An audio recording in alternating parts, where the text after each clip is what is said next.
Hello दोस्तों, welcome study में आप लोगों का स्वागत है। अभी हम बात करने जा रहे हैं सीटेट की ईवीएस जो एनसीईआरटी की नोट्स हैं। इससे पहले हम लोग एक सीरीज़ कंप्लीट किए थे जो हैंड रिटन नोट्स था, और अभी जो हम लोग सीरीज़ कंप्लीट करने जा रहे हैं वो एनसीईआरटी के प्रॉपर नोट्स हैं। तो इसमें हम लोग कंप्लीट किए थे फूलों के बारे में, वहीद प्रिज्म खान और पोस्टल कोड, ये तीनों टॉपिक कंप्लीट कर लिए थे जो पिछले वीडियो में है। अगर आप हमारे चैनल पर नए हैं तो पिछले वीडियो जाकर देख ले, जिसका एक प्लेलिस्ट बना हुआ है, वहाँ से आप जाकर देख सकते हैं। अभी जो हम लोग कंप्लीट करने जा रहे हैं वो नेक्स्ट टॉपिक है कबड्डी, पत्ते, अमरूद, यही सब अभी कंप्लीट करेंगे। चलिए सेशन कंप्लीट करते हैं। आज का फर्स्ट टॉपिक है कबड्डी। कबड्डी खुले मैदान में दो टीमों के बीच खेला जाने वाला एक प्रमुख खेल है। इसमें एक टीम में कुल 12 खिलाड़ी होते हैं। खेलते समय 7 खिलाड़ी प्रत्येक टीम में खेलते हैं और 5 खिलाड़ी अतिरिक्त होते हैं। जब भी कोई खिलाड़ी घायल होता है या उसकी जगह इन अतिरिक्त खिलाड़ियों में से वहां भेज दिया जाता है, फिर वह उसकी जगह खेलता है। कबड्डी खेल 15-15 मिनट की 2 पारियों में होता है। दोनों पारियों के बीच 5 मिनट का इंटरवल मध्यावकाश होता है। कबड्डी खेल का मैदान 11 मीटर लंबा और 8 मीटर चौड़ा आयताकार रूप का होता है। यह 2 बराबर भागों में बटा होता है। तो इसमें से जो क्वेश्चन बनकर आती है, कौन कौन सी क्वेश्चन बनती है एग्जाम में? कबड्डी में कुल कितने खिलाड़ी होती है? तो 12 खिलाड़ी होती है।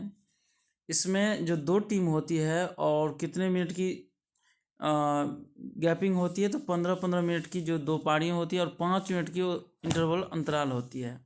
इसकी लंबाई कितनी होती है खेल की मैदान की? 11 मीटर लंबा और 8 मीटर चौड़ा होती है। कबड्डी खेल के अंदर निम्नलिखित लाइनें होती है। पहला है बाउंड्री लाइंस, फिर है play area lines, mid line और बोनस लाइन।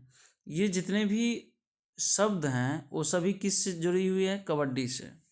और एक है ये बोलक लाइन, ये सभी कबड्डी के लाइंस खेल से संबंधित हैं। फिर उसके बाद है टॉपिक पत्ते। पत्ते रुएदार होते हैं। पत्ते हाथी के कान जैसे होते हैं, कटे फटे जैसे होते हैं। नींबू, आम, नीम, तुलसी, पुदीना, हरा धनिया आदि इन सभी में क्या होते हैं? पत्ते होते हैं। विष्णु चिंचलाकर जी जो कि मध्य प्रदेश के इंदौर में रहते थे, इनकी खास बात यह है कि यह सूखे पत्तों से बढ़िया बढ़िया चित्र बनाते थे। तो यहाँ से एक ही क्वेश्चन आएगा, विष्णु चिंचलाकर वो कहाँ के थे? तो मध्य प्रदेश के। और वो क्या करते थे? तो सूखे पत्ते लेकर बढ़िया बढ़िया चित्र बनाते थे। फिर है नेक्स्ट पॉइंट है अमरूद। अमरूद के पत्ते छोटे और खुरदरे होते हैं। कैसे होते हैं?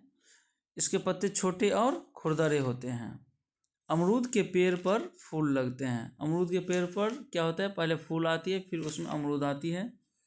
अमरूद के पत्तों को चबाने से दांत ठीक रहते हैं। इसका अर्थ हुआ अमरूद का जो पत्ता होता है वो एक औषधि के रूप में काम करता है, जो दांत को ठीक करने में उसका उपयोग किया जाता है। अमरूद के पत्तों में विटामिन सी पाया जाता है। अमरूद के पत्तों में क्या पाया जाता है? Vitamin C. नेक्स्ट पॉइंट है, ये जो टॉपिक है जानवरों का शिकार। इसका फर्स्ट पॉइंट है हाथी का शिकार उसके दांतों के लिए किया जाता है। हाथी को जो शिकारी से मार देता है, क्यों मारता है? उसके दांतों के लिए। गैंडे का शिकार उसके सींग के लिए किया जाता है। शेर का शिकार जो होता है, मगरमच्छ का शिकार, सांप का शिकार उनकी खाल के लिए किया जाता है। उनकी खाल से अनेक प्रकार की वस्तुएं बनाई जाती हैं और फिर उन्हें बाजार में बेचा जाता है। कस्तूरी हिरण उसकी थोड़ी सी खुशबू के लिए मारा जाता है और उस खुशबू से इत्र सेंट बनाया जाता है।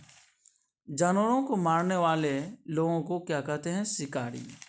चट्टान पर 90 डिग्री कोण बनाते हुए चला जा सकता है। चट्टान पर हमेशा कितने डिग्री कोण होना चाहिए? 90 डिग्री कोण बनाकर ही चला जा सकता है। पहाड़ से उतरने को रैटलिंग कहते हैं। पहाड़ से जो उतरा जाता है उसको क्या कहता है? रैटलिंग।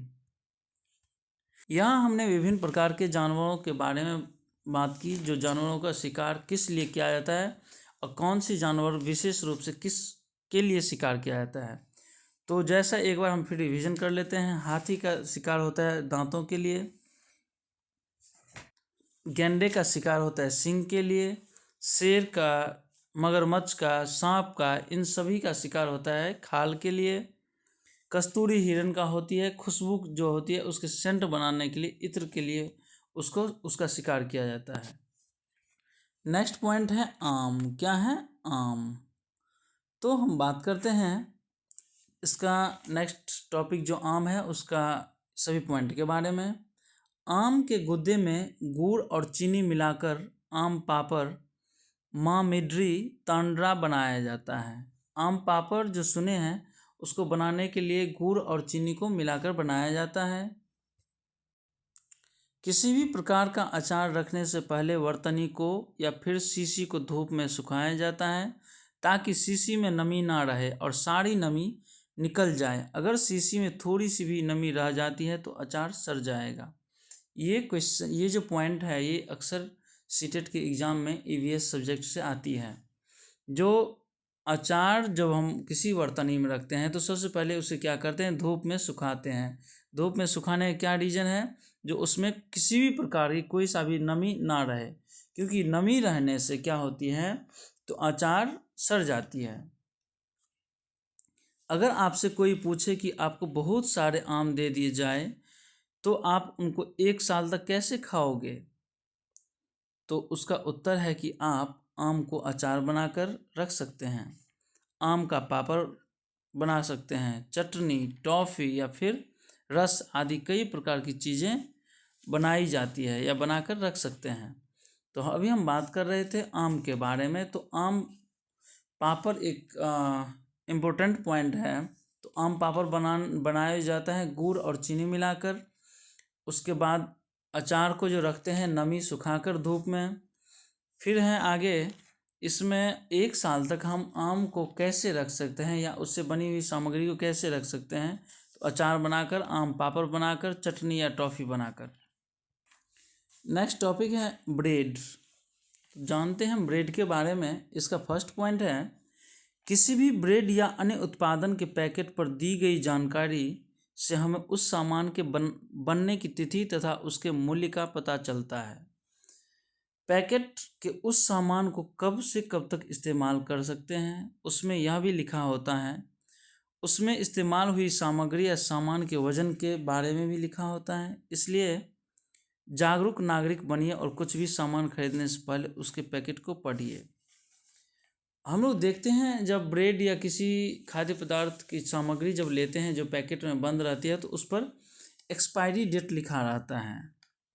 एक्सपायरी और मैन्युफैक्चरिंग डेट लिखी रहती है जो जिससे हमें पता चल जाता है जो यह कब से कब तक इसका उपयोग किया जा सकता है। नेक्स्ट पॉइंट है, ब्रेड पर फफूंदी ब्रेड के सड़ने के कारण आती है।